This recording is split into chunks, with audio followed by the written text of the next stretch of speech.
Going worldwide. Dirty Water. I love that Dirty Water TV. Love that Dirty Water TV.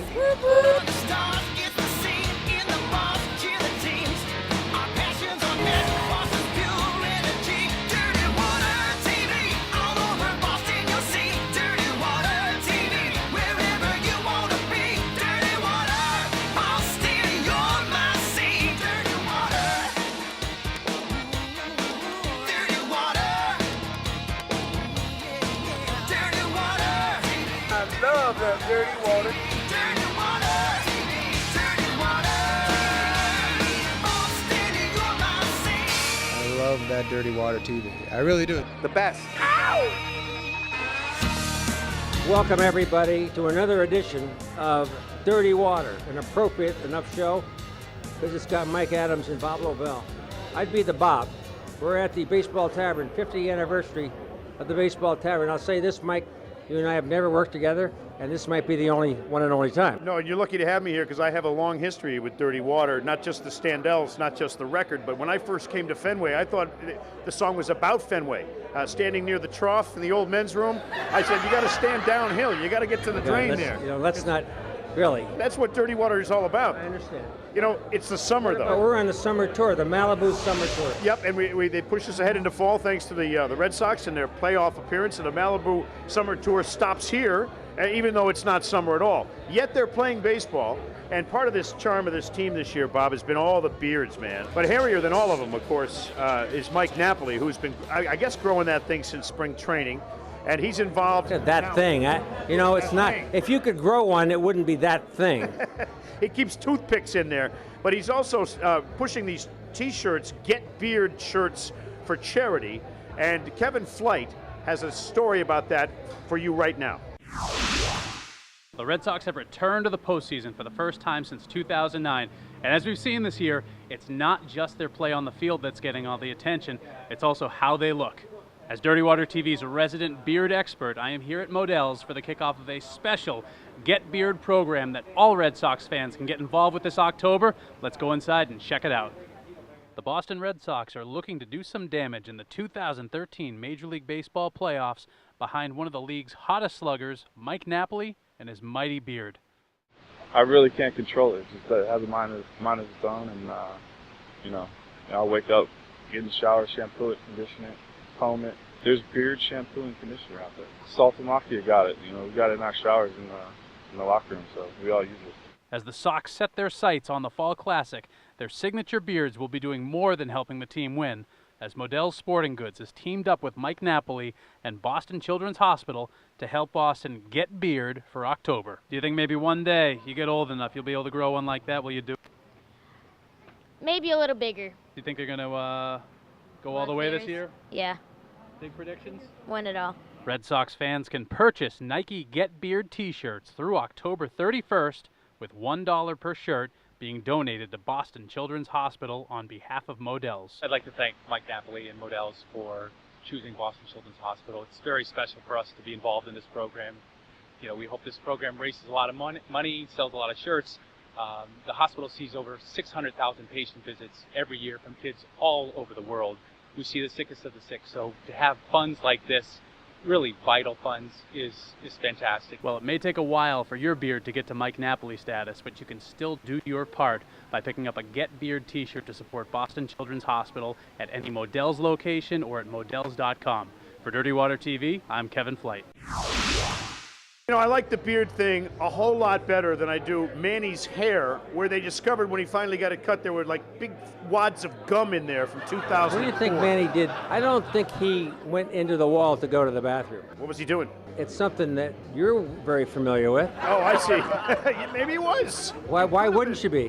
Why wouldn't you go into the wall and take a hit? You do it anytime you can. He was a great hitter. Yeah. Why not be a hitter in the wall? And very few people noticed that he even went in there. Hey, have you ever been to the House of Blues? I have, yes. Yeah, I thought it was the House of Booze the first time I stumbled in there. Kind of is. But there's music there too. There's more than music. Actually, it's the Budweiser. You can track your bud.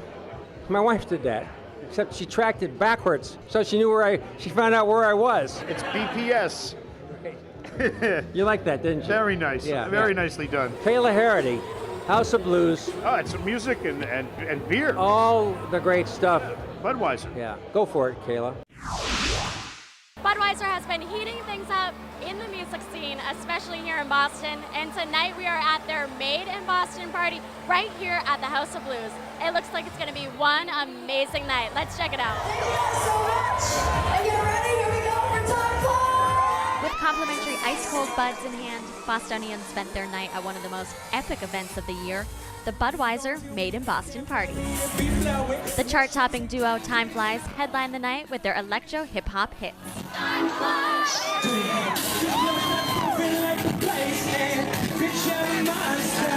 And Milkman got the crowd dancing while he hit the decks with his EDM sound. As you can see from tonight's event and musical lineup, Budweiser knows how to throw one heck of a party. Reporting for Dirty Water TV, I'm Kayla Harity. Back to you guys. Up next, actor Joseph Gordon-Levitt.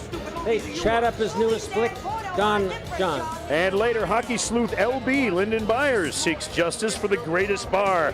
That's when Dirty Water TV returns.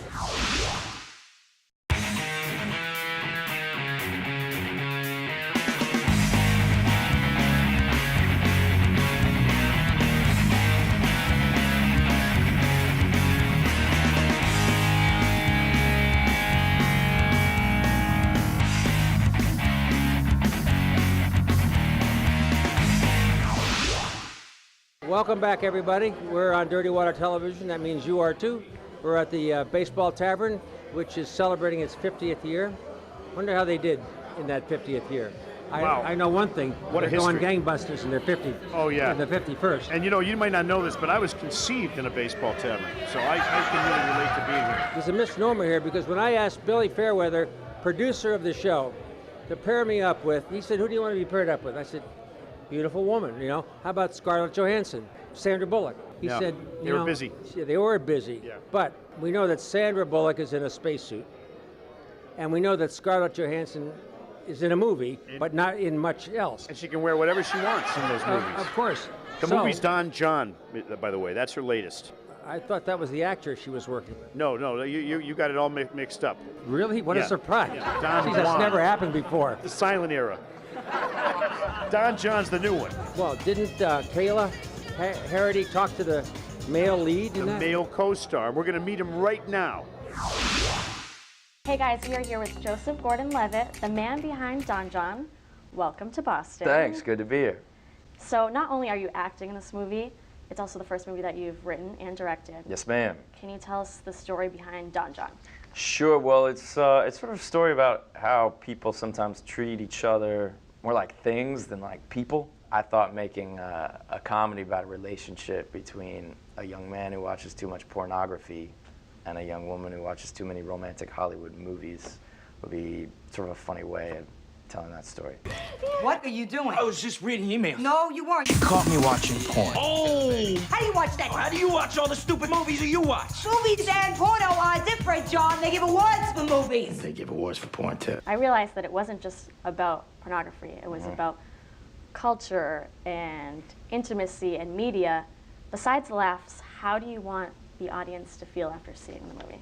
I like movies where when it's done, you have something to talk about. Oftentimes, the images that are in mainstream media are sort of just as objectifying as images in pornography. How'd you get my Facebook? I just looked up your name. I didn't tell you my name. Well, obviously you did, because I looked it up. No, I definitely did not tell you my name. I'm telling you. Don't lie to me. Hey. Look, you don't know me, so I'm gonna let you off the hook this time. But trust me, in the future, you'll be much happier if you always tell me the truth. Wait. I'll be happier? Well, you don't think I could make you happy if I wanted to?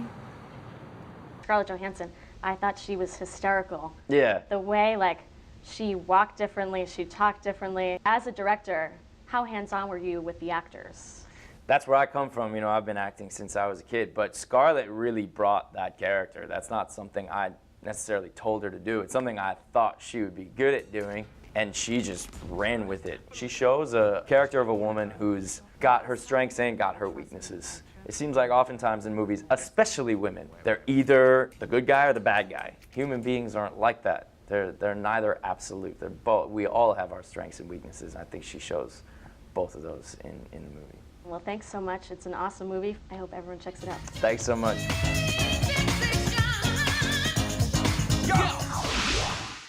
Dennis Drinkwater. Yeah. You know, Mikey, I've been trying to get this guy on television forever because I always thought he was a great story.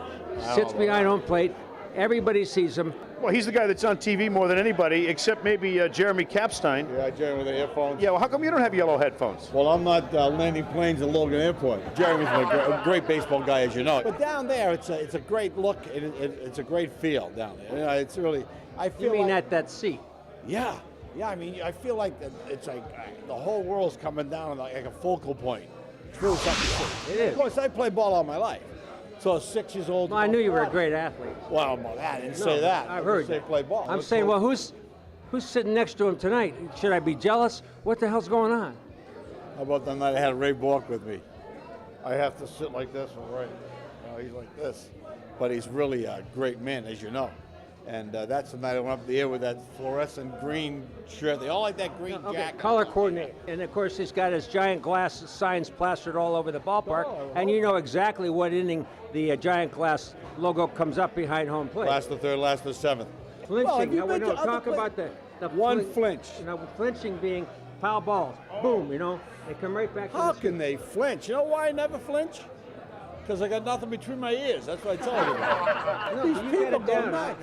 I know. I feel brave when I'm ever down there and don't flinch. Well, you've been very good over the years. Yeah, thanks. Now, wouldn't that be a spot from you? I learned from the best. Wouldn't that be a spot where someone, if they were trying to get on national TV with a wardrobe malfunction, would try to down near you is where they'd want to be? Remember the early years, like it was 04? I leave my seat. Girl runs down there with a cell phone in her ear, and she goes like she does one of these. Yeah. Did you remember that? I do. I have it on DVR. I think 4 people sent on the internet to me on that one. There. You leave the seat. It's amazing. Well, that's where we have ushers down there. Hey, thanks for coming by, man. Thank you very much. Good luck. Up next, LB gets to the bottom of the greatest bar mural caper. That's when Dirty Water TV returns. And for all your up-to-the-minute nightlife information, log on to dirtywatertv.com, and it's your go-to place for everything hot and happening in New England. From vlogs to video, dirtywatertv.com has you covered with the most informative nightlife news. That's dirtywatertv.com.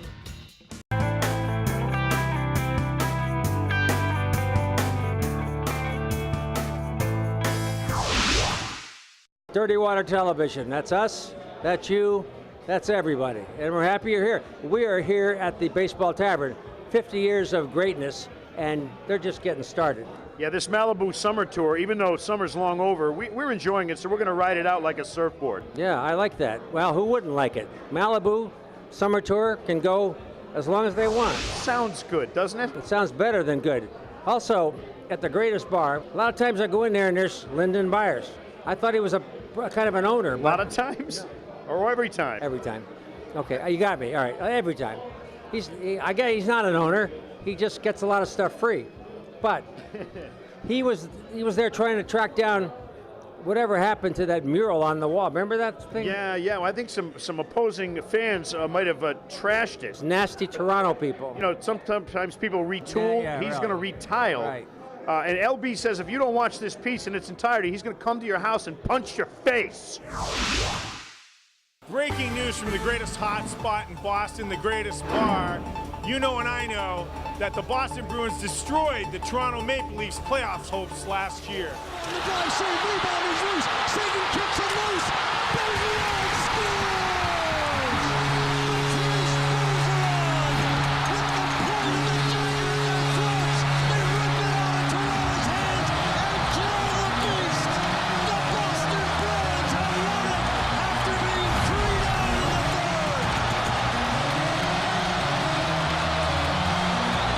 Amazingly, this is it.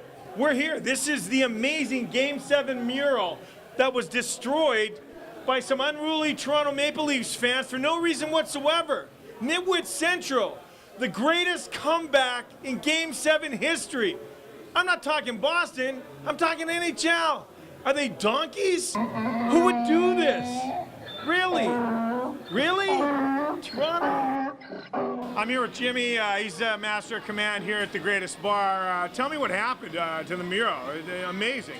Yeah, I mean, it was, Friday night around 11 o'clock. We had a group of about, maybe 10 or 11 guys come in on a bachelor party. Walking up the stairs, they stopped, they all looked at the mural. One kid flips the mural off, like that's going to do anything. Yeah, right. And actually, the same kid who flipped it off, when he gets to the top of the stairs, looks at the corner bead on the wall and realizes he can start to peel the mural away. Yeah. So every time someone comes to the stairs, they turn and walk away. Right. And they periodically keep coming back, and they're pulling it and pulling it. Then about 20 minutes later or so, they come out in 2 different groups. One kid in the first group grabs a hold of it, pulls it out off the wall. Then not even a minute later, his buddy comes through, and as he does, he grabs it and tugs on it, and then realizes how far off the wall it came, turns back around, grabs it with 2 hands, and just gets some leverage, and just yanks and yanks him right off the wall. Unbelievable. Yeah. Now, we're not talking about one donkey. We're talking about like a whole litter of donkeys. It's crazy. Yeah, it was a whole so donkey how pound. do you feel? It kind of pisses me off. Fans are furious, and they've taken to social media to express their outrage.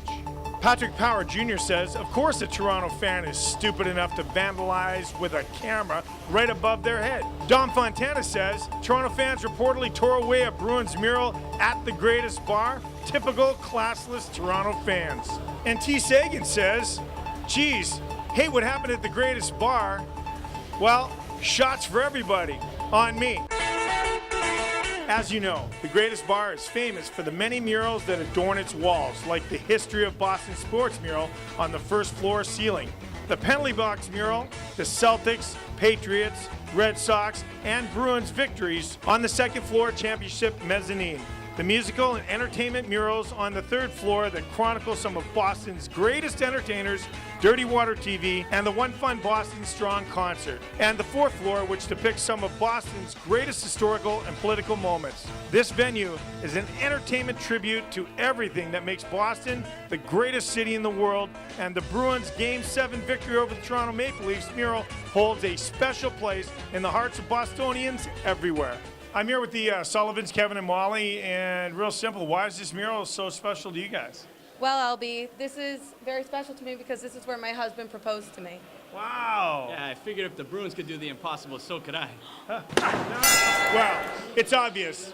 I'm at the Greatest Bar, at the greatest penalty box, and you know what I would have done to those knuckleheads north of the border if they'd have pulled that crap when I was here. Myers is one big top dude. Big charismatic blows.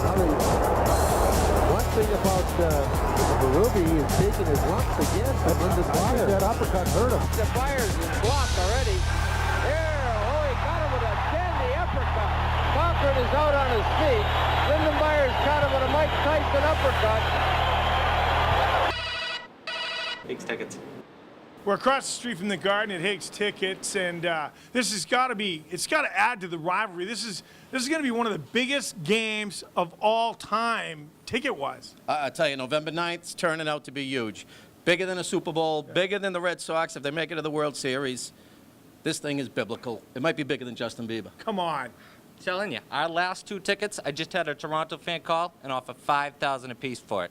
No go. After what they did to the city. No go. You got to draw the line. You got to stand with your team. I don't know about that. I don't know. For sale's a sale, $5,000. Bruins all the way. You can't be messing around. You come down to our city, you respect us, you might get to go next time. We'll have to renegotiate that price. So obviously it's going to be a huge game. Massive. Perpetrators are on the loose.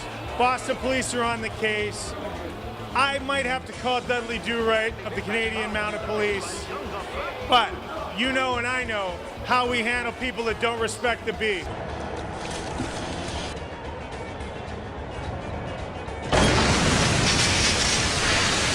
Reporting for Dirty Water TV, I'm LB. That's tonight's Big Ticket, brought to you by Higgs Tickets. Here's what else is going on around town.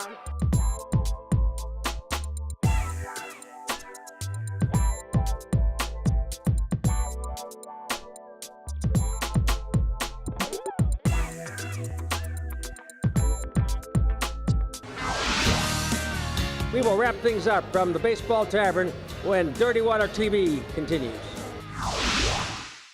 The 2013 Dirty Water TV Malibu Summer Tour is brought to you by Malibu Island Spiced Rum, the 70-calorie full-flavored Caribbean spiced rum, and by White Tie Luxury Transportation, the Cape and Islands premier limousine service. Ride in style with White Tie Luxury Transportation.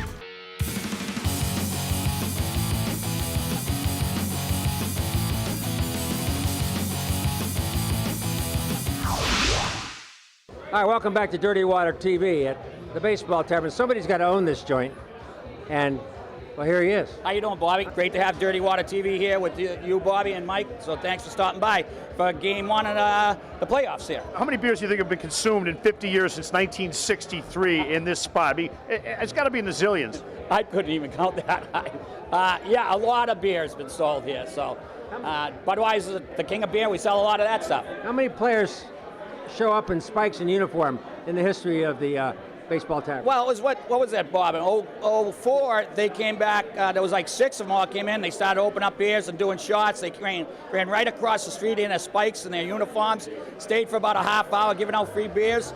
And that was one of the highlights here. That was the start of the last 10 years. Have been having great these teams have been awesome over here. So Baseball Tavern's been here for 50 years. My dad started with my Uncle Lenny, and I'm continuing the tradition. You got a thing on the wall over here that says 50 on it. Now, I know that's probably not Mike Timlin's shirt. That's a special anniversary shirt given to you by the Red Sox, signed by every Red Sox player. Yeah, well, Larry Lucchino and Sam Kennedy reached out to me middle of summer. He goes, we want to give you something for celebrate your 50 years. And they came over about 2 weeks ago, and they had the whole team sign this shirt. But it's really heartfelt from the Red Sox. Real nice to recognize the Baseball Tavern for 50 years. Can I just say this, now that I see that, I can't help myself, but now batting number 50 and playing catcher, the Tavern, the Baseball Tavern. I appreciate that, Bob. Thanks, man. We want to thank Jimmy for having us down here, and we want to thank all the folks that contributed to this fabulous program Just tonight. a man living a dream. Dirty Water TV. Party may be over, but the weekend never ends. No, the weekend may be over, but the party never ends. The party may be over, but the weekend never ends. It's like the land of the midnight sun.